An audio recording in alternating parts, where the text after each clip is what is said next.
അങ്ങനെ സേനാപതി എത്താറായി. വെറും 2 ദിനങ്ങൾ കഴിഞ്ഞാൽ സേനാപതിയെ നമുക്ക് നേരിട്ട് കാണാം. ശങ്കർ ഇതാ വീണ്ടും കമൽഹാസനുമായി ഒന്നിക്കുകയാണ്.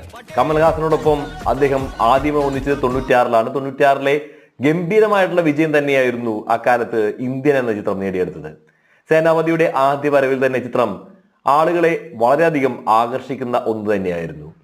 അതേ കൺസെപ്റ്റ് തന്നെയായിരിക്കും ഇത്തവണയും അദ്ദേഹം പറയുക. എന്നാൽ പുതിയ രീതിയിൽ പുതിയ സിനിമ സാങ്കേതങ്ങൾ തേടിക്കൊണ്ട് 200 കോടിയിൽ ഒരുക്കിയിരിക്കുന്ന ബ്രഹ്മാണ്ഡമായിട്ടുള്ള ഒരു സിനിമ. ആദ്യ ഭാഗം 15 കോടിക്കാണ് തയ്യാറായതെങ്കിൽ ഇപ്പോൾ വർഷങ്ങൾ പിന്നിട്ട് കഴിഞ്ഞപ്പോൾ 28 വർഷങ്ങൾക്ക് ശേഷം വരുമ്പോൾ ഇതാ ചിത്രം അതിമനോഹരമായ 200 കോടി ക്യാൻവാസിലാണ് ഒരുങ്ങുന്നത്.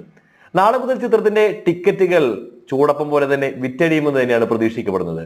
നാളെ രാവിലെ മുതൽ തന്നെ കേരളത്തിലെ തിയേറ്ററുകളിൽ ചിത്രത്തിന്റെ ടിക്കറ്റുകൾ ലഭ്യമാകുമെന്നുള്ള വിവരങ്ങളുണ്ട്. ഏതായാലും കാണുക, കണ്ടതിന് ശേഷം വിവരങ്ങൾ അറിയിക്കുക.